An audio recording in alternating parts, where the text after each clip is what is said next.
ভাইয়ে, গ্রামে যারা আছেন বা যারা ম্যাচে থাকেন বা যারা শহরে আছেন সবার উদ্দেশ্যে আগে একটা কথা বলি। একটা টি শার্ট পরে যদি একদিন ঘুরে বেড়ান, সেই টি শার্টটা যদি মানে খুব ভালো লাগে, আপনার খুব পছন্দ করে একটা টি শার্ট আপনি কিনবেন, সেই টি শার্টটা যদি আপনি একদিন পরেন, তারপরের দিন কি পরতে মন চায়? মরতে মন চায় না। বা 2 দিন পরবেন, 3 দিন কিন্তু পরতে মন চায় না। কিন্তু যখন আপনার কাছে কাপড় থাকবে না, তখন কিন্তু ওই টি শার্টটাই থাকে আপনার সম্বল। মানে আমি কথাটা কেন বলতেছি, কি কারণে বলতেছি, হয়তো আপনারা বলতে পারেন যে ভাইরাসকে হঠাৎ করে কাপড় চোপড়ের উপর নেশা ধরলো কেন। না, আমি এই কারণে বলতেছি বাংলাদেশ ক্রিকেট দলের ব্যাটারদের কথা। এরা মনে হয় মানে একদিন ভালো খেললে তারপরের দিন তাদের খারাপ খেলতেই হবে, এটাই বাংলাদেশ দলের আদিকাল থেকে নিয়ম। যখন থেকে খেলা দেখতাম মোহাম্মদ আশরাফুল, আফতাব আহমেদের, মোহাম্মদ আশরাফুল যদি সেঞ্চুরি করতো, তারপরের ম্যাচটা যদি 30-40 করতো, তাহলে তার 3টা ম্যাচ সে ফ্লপ করতো, যেটা আমাদের ক্রিকেট মনোলয়েছে লিটন কুমারের অভ্যাস। কিন্তু এখন দেখতেছি বাংলাদেশ দলের প্রতিটা প্লেয়ারেরই এই অভ্যাসটা গড়ে উঠছে। কেন হবে না সেটা বলেন। তানজিদ হাসান তামিম, তিনি প্রথম ম্যাচ ভালো খেললো, পরের 3টাতে নাই, পরশুদিন হঠাৎ করে তৃতীয় ইয়েটাতে ভালো খেলে চতুর্থ পঞ্চমে ঠুস। এরপর কি হলো, সৌম্য সরকার আসলো ইঞ্জুরির পর, আসার পর একটা ম্যাচ ভালো খেললো, পরের ম্যাচটাতে সে ঠুস। তো এই কারণে বলতেছি। তারপর তৌহিদ হৃদয় সেম অবস্থা, 2টা ম্যাচ ভালো খেললো, 2টা ব্রেক নিল, একটা ভালো খেললো, আবার ঘটনা ঘটাই দিল। এখন আমার কথা হচ্ছে, আমাদের বাংলাদেশ টিমের ব্যাটাররা ধারাবাহিক হবে না কেন ভাইয়া? কি কারণে ধারাবাহিক হইতে পারেন না আপনারা? আপনাদের সমস্যাটা কোথায়? অথচ অন্যান্য দেশের ক্রিকেটার দিকে তাকান, যে ক্রিকেটারটা একদিনে টানা 10টা ম্যাচ জিতে দেয়। অন্যান্য দেশের কথা বাদই দিলাম, আমাদের দেশের আপনাদের কাছে বুড়া ক্রিকেটার কে? মাহমুদুল্লাহ রিয়াদ ভাই, যাকে আপনাদের দলে দরকার নাই, সে রিয়াদ ভাইয়ের দিকে তাকান।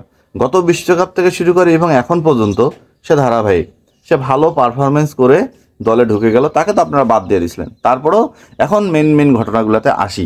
কালকে বাংলাদেশ দল যখন জিম্বাবুয়ের সাথে হেরে গেল, হেরে যাওয়ার পর বাংলাদেশ দল কি নিজের ভেন্যুতে এবার কোনো শিক্ষা নিছে? আর বাংলাদেশ দল প্রতিবার যখন কোনো সিরিজ খেলতে যায় বা আইসিসি ইভেন্ট খেলতে যায়, সেখানে কোনো না কোনো জিনিস শিক্ষা নিয়ে যায়। গতকালকের ম্যাচটা হেরে যায় বাংলাদেশের শিক্ষণীয় ব্যাপারটা কি এটা ছিল না, যে ভালো উইকেটে 150 রান করলে জিম্বাবুয়ের মতো টিমেরও উইকেট দেয় না, তারাও 1টা 2টা উইকেটে ম্যাচ জিতে দেয়। তবে আমার মনে হয় কি জানেন, জিম্বাবুয়ে বাংলাদেশের সাথে প্রতিটা ম্যাচে জিততো, বাংলাদেশের সাথে জিম্বাবুয়ে প্রতিটা ম্যাচে জিততো যদি সিকেন্দার রাজা রান পাইতো। কিন্তু সিকেন্দার রাজা ভাই রান পায় নাই দেখে জিম্বাবুয়ে হেরে গেছে। এটা কথা কিন্তু আপনাদের স্বীকার করতে হবে বা আমাকে স্বীকার করতে হবে। যাই হোক, এখন আসি মেন পয়েন্টে, মেন কথায় আসি, মেন আলোচনায় আসি। কালকে যখন বাংলাদেশ ম্যাচটা হেরে গেল, তখন বিসিবি সভাপতি মাহমুদুল্লাহ রিয়াদকে ডেকে পাঠায়, প্রথম পয়েন্ট। আর সেই ডেকে পাঠানোর পর ভিত্তি করে বাংলাদেশ দলের বুদ্ধিজীবী কিছু সাংবাদিক আছে, যারা কি করলো, একদম পুরা বিধ্বংসী কিছু নিউজ বানায় দিল যে মাহমুদুল্লাহ রিয়াদ বিশ্বকাপ দলে ছায়া ক্যাপ্টেন হয়ে আছে। যেমন মহেন্দ্র সিং ধোনি, মাহি ভাই, হ্যাঁ, চেন্নাই একটা ভূমিকা পালন করে, ঠিক তেমনই আমাদের শান্ত উপরে রিয়াদও সেম ছায়াটা থাকবে। এমনকি রিয়াদকেও ক্যাপ্টেন হিসাবে ঘোষণা করতে পারে শান্তর অফ ফর্মের কারণে। আচ্ছা ভাই, আমি আপনাদের কাছে একটা প্রশ্ন করি, আপনারা এত বড় সাংবাদিক, এত বড় ক্রিকেট জার্নালিস্ট, আচ্ছা ভাই, আপনাদের এইসব নিউজ ছড়াইতে কি মানে ভণ্ডামি আপনাদের কি কমবে না? আমরা বাঙালি ক্রিকেট ফ্যান কি এতটাই ক্রেজি, এতটাই পাগল, এতটাই অবিশ্বাস্য, মানে এতটাই অন্ধ মানুষ যে আপনারা যাই বলেন তাই আমরা বিশ্বাস করি? আমরা তো এমনই ভাই। তারপর আপনাদের কি দরকার আছে এইসব নিউজগুলো ছড়ানোর? আমরা কি এতটাই পাগল ছিলাম? কিন্তু ভাইরে, এরপরে বিসিবি সভাপতি যে প্রেস কনফারেন্সটা করলো, সেখানে তাকে তো পাই টু পাই প্রশ্ন করা হলো। সেখানে দেখেন, মাহমুদুল্লাহ রিয়াদকে ডাকা হয়েছিল, কি কারণে ডাকা হয়েছিল বিসিবি সভাপতি সেটা ক্লিয়ার করছে, যে মাহমুদুল্লাহকে ডাকা হয়েছিল যে ব্যাটিংয়ের এরকম অবস্থা কেন। মাহমুদুল্লাহ রিয়াদ সেখানে তার প্রশ্নটা দিছে এই কারণেই যে সকালবেলা পিঠে ময়েশ্চার ছিল, কিন্তু আমাদের ব্যাটসম্যানরা না বুঝে স্টক খেলতে গেছে, তারা একটু থেকে যদি মানে ক্যারি করতো তাহলে হয়তো ভালো হতো। কিন্তু তারা কি করছে, প্রথমে শুরুতে নেমে সকালবেলা যেরকম ব্যাটিং করা ছিল, তারা উড়াধুরা মারতেছে, বল টল খেয়ে একাকার অবস্থা হয়ে তারা ধ্বংস হয়ে আউট হয়ে গেছে। এটা ছিল মাহমুদুল্লাহ রিয়াদের কথা। এবং বিসিবি সভাপতি এটাই বলছে তার প্রেস কনফারেন্সে এসে, এবং তিনি এটাও বলছে যে রিয়াদের সাথে কথা হয়েছে যে রিয়াদের কি এটাই শেষ বিশ্বকাপ কিনা, রিয়াদ আরও খেলবে কিনা, সবটাই বিসিবি সভাপতি ক্লিয়ার করছে। এরপর আসে মেন পয়েন্টে, মেন মজার ব্যাপারে। মেন মজার ব্যাপারটা কি এবং সেই ইনফরমেশনটা কি সেটা আপনাদের একটু দিয়ে রাখি, সেটা একটু শুনেন। সেটা কি? সেটা হচ্ছে আমাদের জাতীয় দলের বাংলাদেশ বুদ্ধিজীবী ক্রিকেট বোর্ডের পছন্দের মানুষ, পছন্দের মানে বাংলাদেশ বুদ্ধিজীবী ক্রিকেট বোর্ডের একমাত্র বুদ্ধিজীবী ব্যক্তি আমাদের হেড কোচ হাতুড়ি সিংকেও কালকে তলব করা হয়েছিল বিসিবি সভাপতির কাছে, ম্যাচটা হারার পরে। কিন্তু ম্যাচ না হারলে কিন্তু তাকে ডাকা হইতো না কিনা আমি জানি না, তবে হারার পরে কিন্তু বিসিবি সভাপতির একটু টনক নড়ছে। হ্যাঁ, আপনারা হয়তো বলতে পারেন ভাই ইদানিং আপনি বিসিবি সভাপতির এত গুণগান গাইতেছেন কেন? কি কারণে?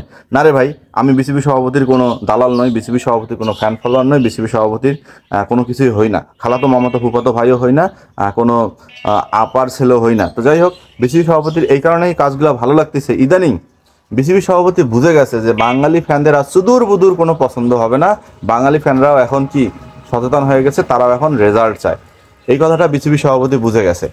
এই কারণে বিসিবি সভাপতি কালকে যখন হাতুড়ি সিংকে যখন ডাকলো, ডেকে জিজ্ঞেস করলো যে ভাইয়া, জিম্বাবুয়ের সাথে আমাদের এই হাল দশা কেন? হাতুড়ি সিং গা বাঁচা মানুষ, সে গা বাঁচার মতোই অ্যান্সার দিয়ে দিয়েছে, কারণ তার চাকরিটা তো বাঁচাইতে হবে, তার কন্ট্রাক্ট পর্যন্ত তাকে থাকতে হবে। এই কারণে তিনি কি বলছে, আমাদের ছেলেরা ডিবিএল খেললো, বিপিএল খেললো এবং এই সিরিজটা খেলে খুব ক্লান্ত।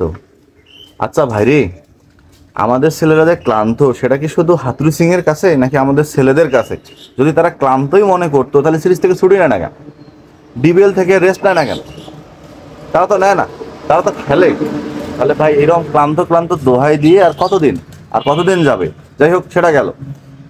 এখন এখানে আমাদের বুদ্ধিজীবী ক্রিকেট বোর্ডের পছন্দের কোচ হাতুড়ি সিং একটা আবদার করে বসছে বিসিবি সভাপতির কাছে, মারাত্মক একটা আবদার বাইরে, না টাকা পয়সা কিছু চায় নাই।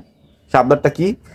15 জন ক্রিকেটার আইসিসিতে নিয়ে যাবে, যে 15 জন ক্রিকেটারের বাইরে বিসিবি মানে বাংলাদেশ থেকে তার কয়েকজন ক্রিকেটার লাগবে। এই কয়েকজন ক্রিকেটারকে যখন দলের সাথে নিবে, এটা বিসিবি নিজস্ব খরচে নিয়ে যাবে, এটা তার চাওয়া। হ্যাঁ, বিসিবি সভাপতি পাটাও করে রাজি হয়ে গেছে, না হয়তো লাভ নাই, কারণ বুদ্ধিজীবী ক্রিকেট বোর্ডের বুদ্ধিজীবী কোচ এবং হাতুড়ি সিং পাপন সাহেবের একটু খুব পছন্দের মানুষ। কিন্তু এখানে পাপন ভাই আমাদের বিসিবি সভাপতি খুব চতুর একটা কাজ করছে, যে কাজটাতে আমি খুব খুশি হয়েছি।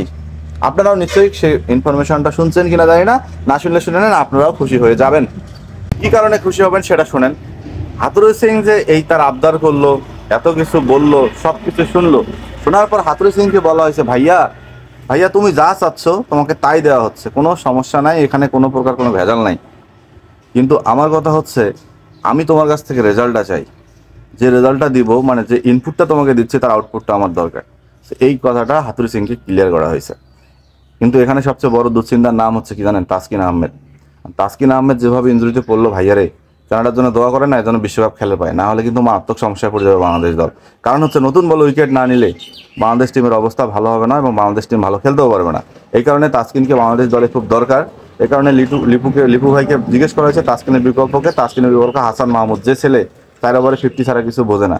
কিন্তু আমি মনে প্রাণে চাই তাসকিন ভাই সুস্থ থাকে এবং তাসকিন ভাই খেলুক। যাই হোক, রান আউটে যারা দেখছেন তারা সাবস্ক্রাইব করবেন এবং পেজটাকে যদি ফলো দেন তাহলে ভালো হবে।